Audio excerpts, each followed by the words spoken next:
Well, as I mentioned at the top of the service, we are so excited to have Mikah Meyer here with us today.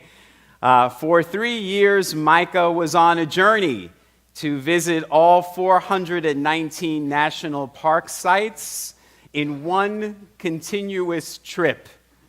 Mikah lived out of a van, and you'll see that van parked right out front of our church's retreat house today. So many of us followed Mikah's trip these past few years on social media, on Facebook and Instagram. I know many of you read articles about Mikah in newspapers and magazines. You may have seen his interview on the Today Show. This past week, Mikah made it. He went to the 419th site, which was the Lincoln Memorial. And as he approached the steps, there were reporters and TV cameras and news media who were following him. Now, I'm not a sports fan, but you know on the Super Bowl, whenever a team wins, the reporters go up and say, "Hey, you just won the Super Bowl. Where are you going next?" And they say, "I'm going to Disney World." When reporters approached Mikah earlier this week and they said, "Mikah, you just visited all 419 national sites. Where are you going next?" He said, "I'm going to Douglas, UCC."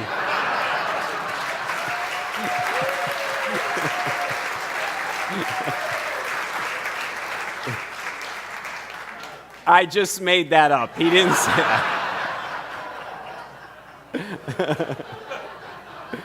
But we are so very honored that Mikah's very first speaking engagement after that historic journey is going to be given here at our little church. So would you please give a nice warm Douglas UCC welcome to Mikah Meyer.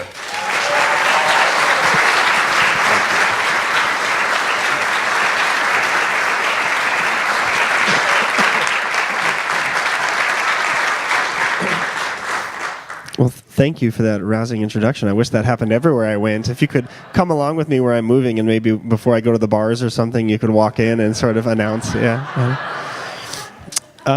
It is such a pleasure to be here with you today. Truly, to be here in a church as someone who was raised in a church. Quite literally, my father was a campus minister. And I'm told that my first act of ministry actually happened in his church. And that was like a good Christian sitting in the back pews. Hi, good Christians.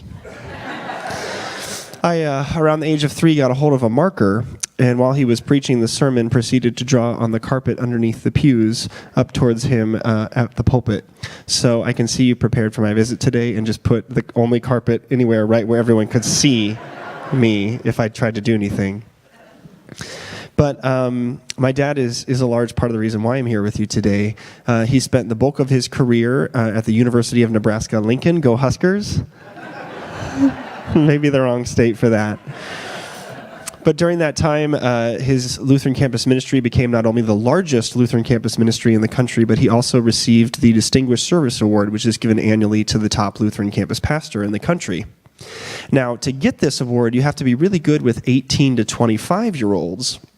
And if you doubt his abilities, you need only ask my 3 older sisters, because they will all tell you their favorite times with Dad were when he would drive them to and from college, from Nebraska to Missouri, Nebraska to Minnesota, Nebraska to Delaware and back.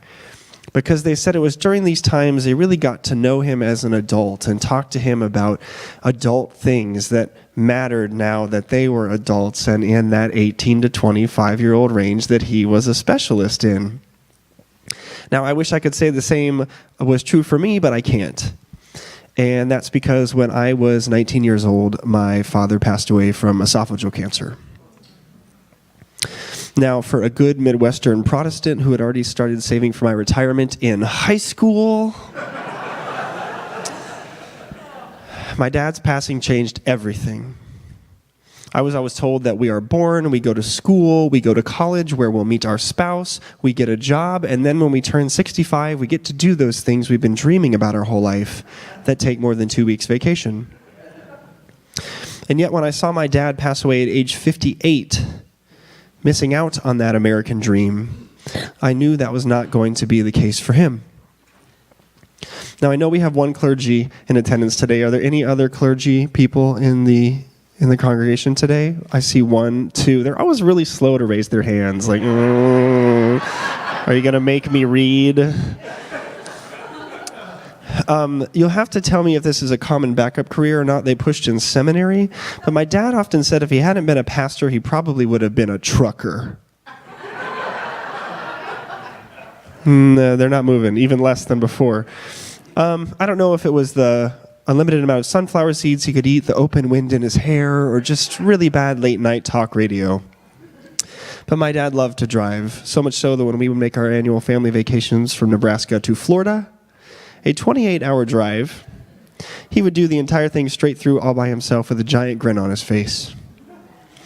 And so a few days after his funeral, this being the first encounter I'd ever had with the death of someone close to me, and quite honestly having no idea how to grieve or process what had just happened, I did the only thing that made any sense. I climbed into his hail-battered Hyundai Elantra and took my first ever independent road trip to the glamorous locations of Sioux Falls, South Dakota, and Rochester, Minnesota, soda. And while those locations might not have been glamorous by typical standards, for me, especially looking back, it was exactly what I needed to process his passing. It took me out of a town that had been nothing but chemo and radiation and surgeries for 3 years and now reeked of cancer and death, and put me into new physical spaces that allowed God to start healing my heart and my mind in ways I don't think would have happened otherwise. Realizing the power of this road trip, I made a vow to myself right then and there that every year for the rest of my life, around the time of my father's passing, April 29th, I would take a road trip. Something to honor the road trips he would never get, the road trips we would never get, and those road trips I might never get if I also passed away younger than I hoped. Now, as I ventured a little further beyond Sioux Falls and Rochester, I started meeting people much older and much wiser than I. And as I told them why I was doing this little week-long road trip, they all affirmed this lesson to me, that life is short, tomorrow's not guaranteed, and we don't always get the time we think we'll have to spend with people we care about or pursue our dreams. While my elders knew this, my peers in our 20s all seemed to think we were guaranteed to live forever, or at least until 80. And so as I went throughout my 20s, I thought, when I turn 30, I want to do something crazy. Something so nuts that it'll grab the world's attention and share this lesson that I had to learn a hard way, in a way that's less hard. So at age 30, on the 11th anniversary of my father's passing, April 29th, 2016, I moved my entire life into the white windowless cargo van that is parked across the street. And I committed to living in that van for 3 years as I would drive around America and attempt to set a world record as the first person to visit all of our 419 National Park Service sites in one continuous trip. As Pastor Sal stole my thunder earlier, I am happy to report that on April 29th, 2019, 3 years to the minute that I began this goal, I did finish that journey to all 419 National Park Service sites, going from my first site, number 1, the Washington Monument, and walking to my final site, the Lincoln Memorial, after about 200,000 miles traveled to every state and territory. Thank you. I'm also happy to share that this journey has been a success in the sense that during those 3 years, I have done over 1,500 pieces of media coverage, averaging over 4 per week. And when you add up the value that all those media pieces would be worth if you were paying for that coverage as an advertisement, it totals over $10 million, which means this crazy journey that I was hoping I could use to share a message allowed me to get $10 million worth of coverage to share that message and hopefully inspire people to live for today while they have it. Now, an interesting thing happened. While this is the journey that I set out for at age 30, what I did not know was that God had a second journey in mind for me this entire time that I would be doing concurrently. And like that first journey, the second journey also began at age 19. Not only was that the year that I lost my father, but 19 was also the first time in my life that I ever met an openly gay adult. Growing up in Nebraska, the son of a well-known minister, my exposure to the LGBT community came from what I saw on TV and read in the newspaper, which taught me 3 very important lessons about LGBT people. Number 1, all gay men grow up to become drag queens. Number 2, the LGBT community spends the entire year plotting how to wear as little clothes as possible on a float downtown.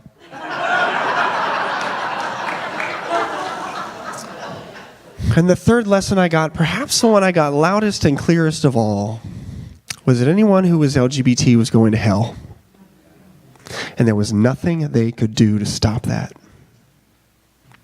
Now imagine my surprise when I go away to college at the University of Memphis. I'm walking to class on my first August day. It's about 105. It was a cool August day for Memphis. And I walk into my first class and sort of wipe the back sweat off of me and meet my male choir professor and his male partner who had joined him to start the year. And I looked at them and they were wearing sport coats and long pants, and I thought, gosh, you guys, it's really hot outside. This is totally perfect Speedo weather. You're really not taking advantage of it. And as I watched them interact with my classmates, they were so traditionally masculine that I thought, man, I feel bad for these guys. They're going to make no money this weekend. These are the 2 worst drag queens I've ever heard of in my life. And after class, I saw them climb into a Lexus convertible and drive off, and I thought, what? I don't know any deviants that can afford a Lexus convertible. But from that first interaction, that first encounter with someone who said, this is who I am, this is how God made me, this is how I will live my life. We must have a Lexus owner over here.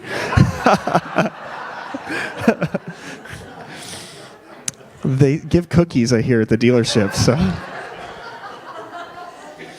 But from that first meeting, something changed within me, and I began to meet more and more LGBT people, and I would ask all these hard questions of my pastor, and I'd say, Pastor, I was talking to so-and-so, and they told me they didn't choose to be a lesbian. Can you believe that?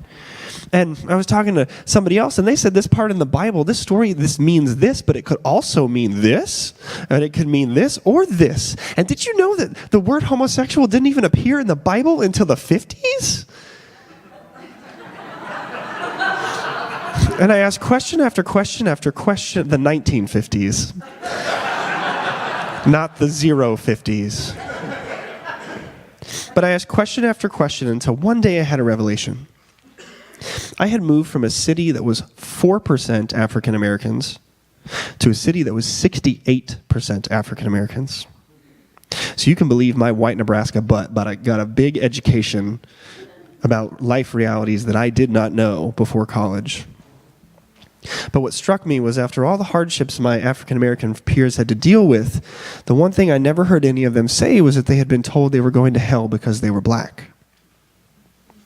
Around the same time, I had a relative who was diagnosed as bipolar. What we would say during biblical times meant she had a demon in her, or multiple demons in her. And yet nobody in my family was saying she was going to hell because she was bipolar. Then there was my youngest sister, who, as much as we like to make fun of her for being the only left-handed one in the family, I can't think of a time that anyone said she was going to hell for that. And in that moment, I had to admit that after decades of praying to God nightly, please let me be anything but this. That I was gay, that I had not chosen it. So how could God send me to hell for not choosing something just like all those other characteristics? Now, after I came out, I went on to work in LGBTQ advocacy and became what I like to call gay on Google. And that means that if you met me at a party, if I was applying for a job and you typed my name into Google, you would find out without a shadow of a doubt that Mikah Meyer was gay from my writings, my work, which became a huge problem when I started this national parks journey. You see, I started it with only about 1/5 the amount of money that experts told me it would take to pull off this journey from saving up throughout my 20s. And I thought, well, the only way I'm going to make up this difference is fundraising from the people of America. And I looked around at the cultural landscape and I thought, well, they cannot know that I'm gay and a gay Christian, because there is no way they will support this project. They will lose all of America's forests for this one gay tree.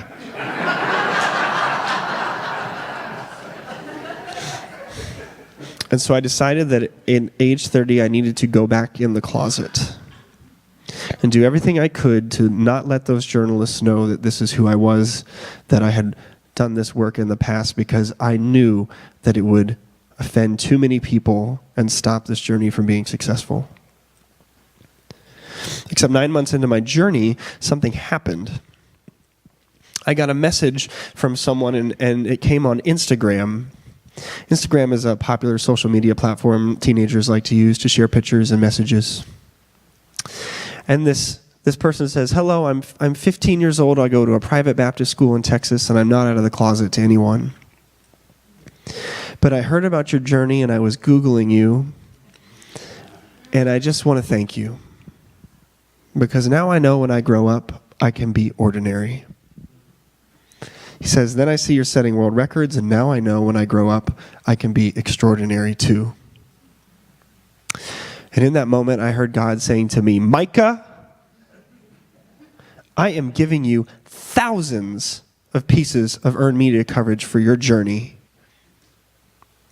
Do you think you could use that to not just talk about parks, but to be for that kid, the hundreds and thousands around the world you know are just like him, and for 10-year-old you that never saw yourself growing up and therefore had a real hard time being yourself?" And I said, "Yeah, I can." So from that point on, every interview I did, every chance I had, not only did I mention that I was a gay man that loved the outdoors, because apparently that's a stereotype we're still working to break,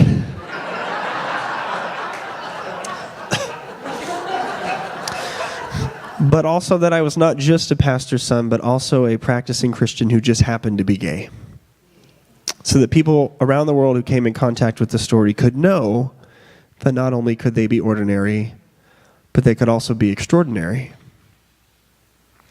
Now, an interesting thing happened. I ended up fixing the funding gap of my journey by calling upon my experience as a professional singer for the Washington National Cathedral. And I began to sing at churches around the country to, quote, sing for my supper, to allow this journey to continue. And as I started singing, the pastor started saying, "Can you preach the sermon too?" And I'm thinking, I've never been to seminary. I am not ordained. I don't know what I can offer. And they said, one pastor said, "Well, just talk about growing up closet in the church. Tell them about your parks journey and tie it into the gospel somehow. It'll be easy." But more and more, the media started to share that I was going to be singing at these churches and preaching, and people started coming who hadn't been to church maybe in years or decades. And I thought, okay, well, now I really have to deliver something good, because if these people are coming for the first time and hoping to hear a gospel message, what if they don't find something that's good news? As I racked my brain about what I could preach about, I remembered that at the beginning of this journey, having started in 2016, which, unless you've been living under a rock, especially in this state, you can understand has been a very divisive time for our nation. Because every media piece I did next to my story would be one about how we were now a divided nation. How we were red states and blue states. We were rich and we were poor, we were rural and we were urban, we were black and we were white, we were abled and differently abled. All the differences that they could find, they highlighted them and said how we could never get along because we had nothing in common. Which was really weird for me as I drove to those red states and blue states and met those rich and poor people who were rural and urban, and all these differences that I'd been told made us so divided. Because what I found was that every person no matter their socioeconomic background, no matter their geographic location, no matter any of those things that I've been told made us so different, all shared one thing. In fact, that one thing was something that they wanted above anything else in their life, that informed every decision they made, every word they spoke, every breath they took. And that one thing they wanted above everything else was to be able to love their friends and family and to be able to receive their love in return. Now, the pastor's kid in me would say that this is mankind yearning for God's love and to receive God's love in return. And so as I realized I was traveling around a country of people who were hungry for that love, for a love that comes to us from a God who is love, I started to think, what are some examples of this love? And I remembered a story from my youth about a woman at a well. A woman who had gone to the well to likely gather water for her or her community, as would have been customary at the time. Except this woman didn't go with the other ladies in town, because whether it's 2019 or 2,000 years ago, people like to talk.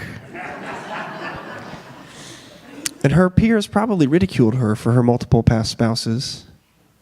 And rather than have to face them in the lunchroom every day, she just went to the well on her own. But one day, this Jesus dude had the audacity to bother her. But he wasn't there to make fun of her. He was there to show her a love that the culture of the day said she didn't deserve. In today's gospel lesson, we hear the story of a blind man, a man who they say had been blind since birth. And at the time, we didn't have scientific knowledge like we do today, so it was thought that people were blind because, as we heard in the gospel, their parents must have sinned or they sinned, and this was God punishing them for that sin with this physical affliction. And if we touch that blind man, if we interact with him, we might catch that sin and become blind ourselves. And yet Jesus goes against every scientific theory of the day and touches this man and treats him with a love that no one else of the time would. Perhaps in his most vulnerable moment of all, hanging on the cross, being crucified, Jesus looks to his side and does not see what the world had titled a criminal, but sees a child of God and says, I've got a spot reserved for you in heaven. I will see you there. So my challenge to you today is that as you leave God's house, a house built on love, and go out into a world that is starving for love, is that you take Jesus' example with you. And as you encounter people, whether they're a different race than you, a different political party, a different socioeconomic status, differently mentally able, differently physically able, the different sexual orientation, the person at work that nobody wants to talk to, or maybe your neighbor who just doesn't mow their lawn enough and it's bringing the neighborhood down. But you remember that every single person we come in contact with in our lives is not the labels that 2019 has decided are taboo, is not whatever part our culture in this time in its existence of human history has decided is the thing that's weird or that we can't look beyond or that we have to focus on. And that you see people not as their labels, but you see them as Jesus would, as a child of God, deserving to be treated with nothing else but that love that Jesus would treat them. Now, if you're hearing this message today and you say, but Mikah, I am that other person. I'm not as smart as my siblings. I'm not as talented as my coworkers. I'm a different sexual orientation than the norm. I'm differently physically able, and I'm differently mentally able, or whatever part of you the world has told you makes you less than, makes you not good enough, makes you undeserving of that love that everyone wants. Take heart in the gospel. Because when the people say, Rabbi, who sinned, this man or his parents, that he was born blind? Jesus goes, hold up, hold up, hold up. That's the New Greek translation.